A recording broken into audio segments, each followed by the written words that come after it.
From the heart of Hitler Germany, your messenger Paul Revere greets you again. Countrymen, friends, foes, Jew haters, and Jew servers. Before proceeding to embark on the theme which I have selected for my tonight's discourse, I must make reference to my last talk, the Paul Revere message of Wednesday, September 23rd. It was based upon an open letter to Franklin Delano Roosevelt, a letter written by a very distinguished American citizen of some 70 years, who with his wife is residing in Florence, Italy, an exile. Yes, an exile from Roosevelt's corrupt empire.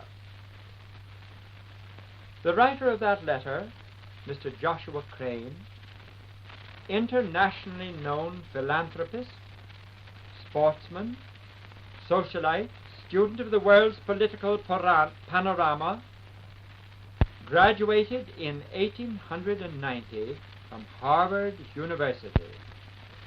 Dear friends, keep in mind that your betrayer in the house that once was white is also a graduate of Harvard. That revered alma mater in Cambridge by Boston has to bear its own share of the blame for Roosevelt's anti-American deeds. Mr. Joshua Crane's letter attracted much attention amongst certain Harvard graduates who live here in Germany. So great was their interest that I was bombarded by requests to repeat the letter in another broadcast. Therefore, for the benefit of those American listeners, especially Harvard listeners, who failed to tune in last Wednesday night, I wish to announce that on Monday night, day after tomorrow, my two broadcasts will contain a repetition of Mr. Crane's righteous indictment of America's, quoted, great white cheat in the White House. Amen. So much for that. Tonight we are on the eve of the third birthday of the Axis Pact. 3 years ago tomorrow, Germany, Italy, and Japan underwrote the historic agreement which stands today as the indestructible barrier against plutocratic reaction. For 3 years, the Axis partners have marched from victory on every front, from victory to victory on every front, military, diplomatic, economic. For 3 years, the democratic opponents of world progress, led by Churchill the Charlatan and Roosevelt the Renegade, have sought to substitute deeds, little deeds, with words. All their futility, all their shameful incompetence, these men have tried to cover behind an impenetrable smoke screen of lying words. The military defeats of the benighted nations they have camouflaged under the cunning ruse of, we quote, successful strategic withdrawals, or, more flamboyantly, glorious retreats. From the debacle of Dunkirk to the present crushing of the Soviet backbone at Stalingrad, the same technique has been employed.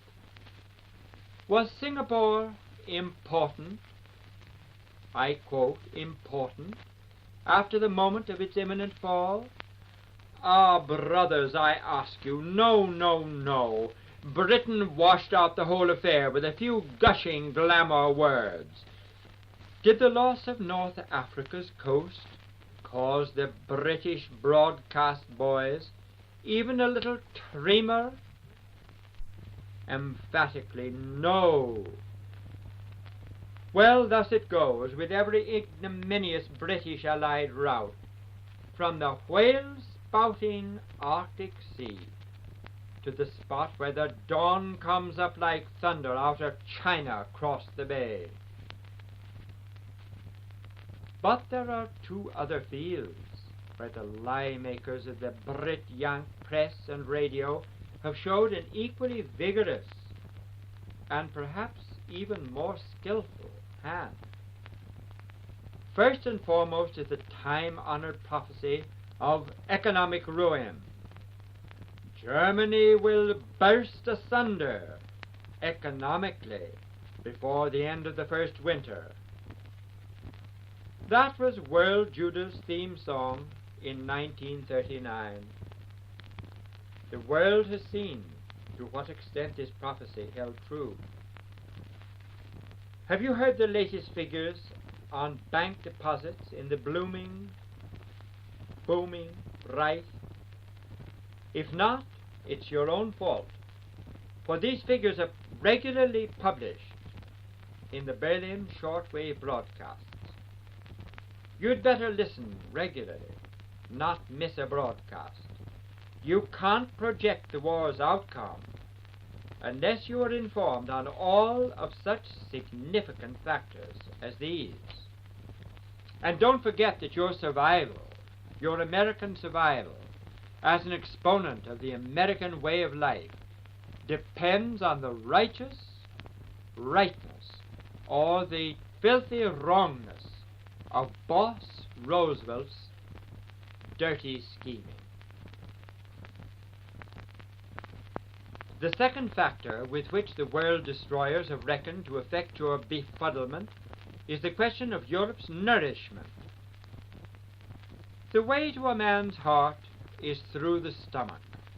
Now that's an old slogan that's been employed since Adam's day by Eve's sisters on their own sacred, feminine propaganda front. Wars are won by well-fed bellies. That also has been the squawk of world enemies of Christian civilization. Hunger will beat the Nazis. Ah, yes, hunger will beat the Nazis. Europe is on the verge of starvation. Oh, have you not seen these statements ad nauseam splattered over the front pages of your own daily papers? A belly full of straw. That is the best that the continental dweller can expect. A belly full of straw. Well, well, well, thus it goes. The Axis battle for food has long, long since been won. The richly productive agrarian territories, which have been brought into the field of Axis economy in the last year and 3 months, have set at naught all the dire prognostications of Axis enemies. Poland's rich flatlands are, under an intensive cultivation unknown in the days of ruthless Jewish exploitation, keeping northeastern Europe granaries filled to an unprecedented level.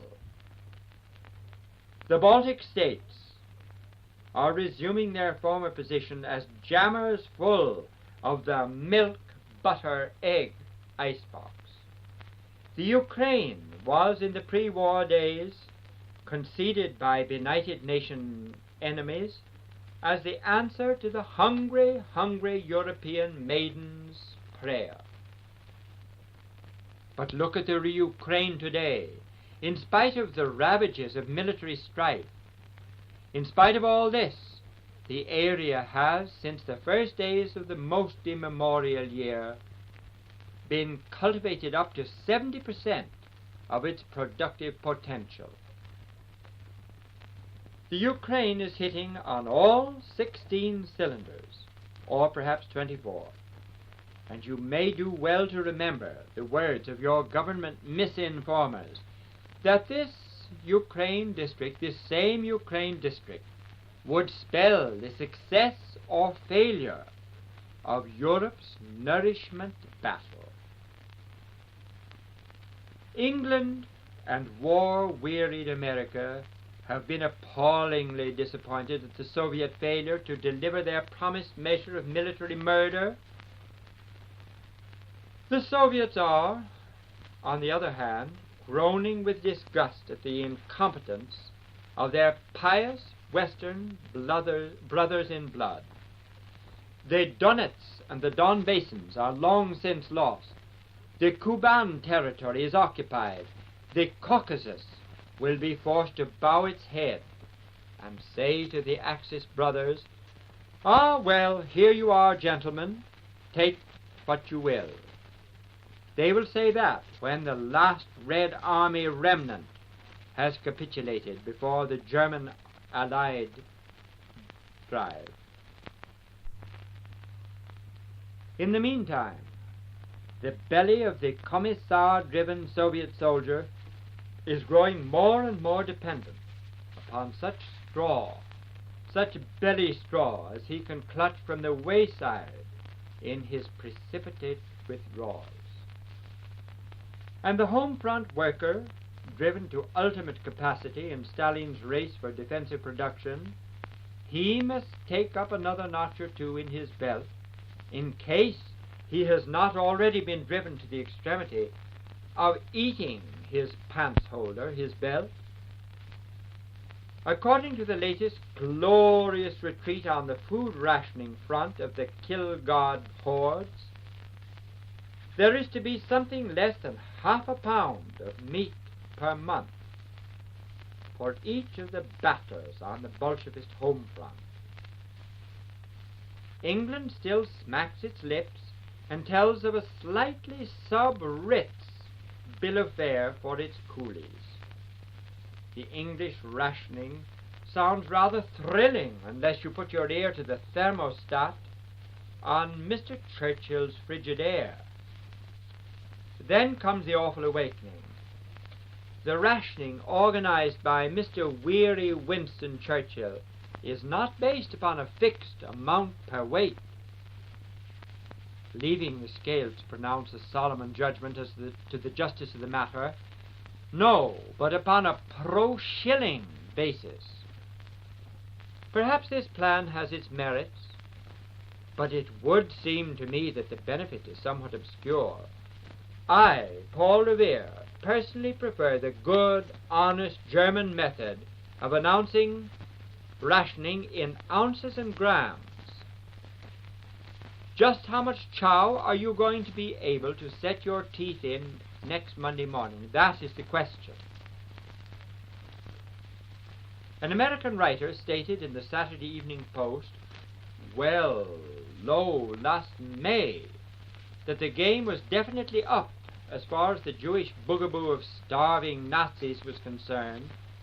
Said this gentleman, and don't fail to remember his subsidized viewpoint, it will be a good 5 years before the German army and its great home army of supply-producing labor become pinched for food. End his quote. Ah well. Even the centipede goes on his way on invisibly moving legs, but each of those legs must be motivated by a well-nourished body. The Axis centipede is assured of adequate nourishment for even half a decade, according to your own Saturday Evening Post commentator. What are your Soviet and Brit accomplices in crime depending upon for their nourishment? Fee, fi, fo, fum, I smell the blood of an Englishman. Be he alive or be he dead, I'll grind his bones to make my bread. Churchill and Roosevelt are offering the bones of their own countrymen to make bread of victories.